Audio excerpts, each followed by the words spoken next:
Welcome back to our channel Shiva maker. నేను మీ శివని. గురువాయిలో టెంపుల్ని అయితే చూసేసుకొని ఇంకా రిటర్న్ వస్తూ ఉన్నాము. రిటర్న్ వచ్చే టైంలో ఇక్కడ ఒక మంచి లొకేషన్ అయితే దొరికింది మాకు. సో ఈ లొకేషన్ ఎలా ఉందో అని చెప్పేసి ఒకసారి వీడియో తీద్దామనేసి ఇక్కడ ఆగాము. అలాగే ఇక్కడ టీ షాప్ కూడా ఉందన్నమాట. కార్లో టీ షాప్ పెట్టారు. సో ఎలా ఉంటుందో ఒకసారి చూద్దామనేసి దిగి ఎక్కడైతే లొకేషన్ ఒకసారి వీడియో తీశాను. మీకు ఎలా అనిపించిందో కమెంట్ బాక్స్లో కమెంట్ చేయండి ఫ్రెండ్స్. మన ఛానల్ని ఎవరైనా సరే ఫస్ట్ టైం చూస్తున్నట్లయితే ప్లీజ్ సబ్స్క్రైబ్ చేసుకోండి ఫ్రెండ్స్. అలాగే బెల్ యాక్టివేషన్ చేసుకోండి. అలా చేయడం వలన నేను అప్లోడ్ చేసే ప్రతి వీడియో మిస్ అవ్వకుండా చూడొచ్చు అనమాట. మీ యొక్క చిన్న యూట్యూబర్ని మీ యొక్క పెద్ద మనసుతో సపోర్ట్ చేస్తారని మనస్ఫూర్తిగా కోరుకుంటున్నానండి.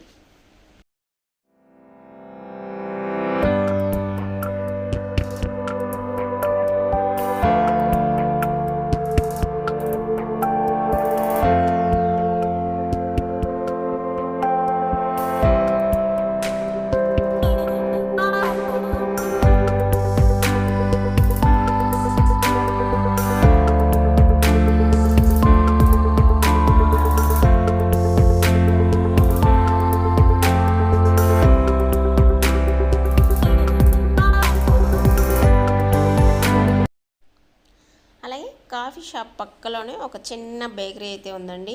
సో ఈ బేకరీలో ఎలాంటి స్వీట్స్ ఉన్నాయో, కేరళలో ఉన్నటువంటి ఈ బేకరీలో స్వీట్స్ ఎలా ఉన్నాయో ఒకసారి చూద్దామనేసి బేకరీకి వచ్చాము. ఇక్కడైతే మొత్తం పైన చూడండి ఫ్రెండ్స్, అన్నీ కొబ్బరి నూనె డబ్బాలే అనమాట. వాటిలంతా కొబ్బరి నూనె ఆయిల్ నింపేసి పెట్టారు. ఇక్కడ స్వీట్ అయితే చూడండి ఫ్రెండ్స్, ఇవి కొన్ని ఏటిలతో చేశారో నాకైతే కొంచెం డౌట్గా ఉంది. అదైతే రాగిపిండి, ఇది పనసకాయ లేదంటే అరటిపళ్ళతో చేశారో కన్ఫ్యూజ్గా ఉందన్నమాట. మీకు ఎవరికన్నా తెలిసింటే కమెంట్ బాక్స్లో తప్పకుండా తెలియజేయండి ఫ్రెండ్స్. బాగా దగ్గరగా తీశాను వీడియో, చూడండి కన్ఫ్యూజ్ అయ్యి. నాకు తెలిసి పనసకాయతో చేశారేమో అనుకుంటున్నాను చిప్స్. ఇవైతే అరటిపళ్ళు అండి. ఇవి అయితే కన్ఫామ్గా తెలుసు అనమాట. అరటిపళ్ళు చిప్స్ ఉన్నాయి, పనసకాయతో చేసిన చిప్స్ ఉన్నాయన్నమాట, ఆలు చిప్స్, తాటి బెల్లం, అన్ని రకరకాలైనటువంటి స్వీట్స్ అయితే ఇక్కడైతే ఉన్నాయన్నమాట.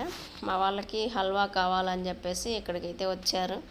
సో హల్వా తీసేసుకొని మళ్ళీ మేమైతే బయలుదేరిపోయామండి. ఈరోజైతే ఈ యొక్క చిన్న వీడియో చూసేసేయండి ఫ్రెండ్స్. నెక్స్ట్ ఒక మంచి వీడియోతో మళ్ళీ మీ ముందుకు వస్తాను. Thank you for watching my video. Bye bye friends, take care.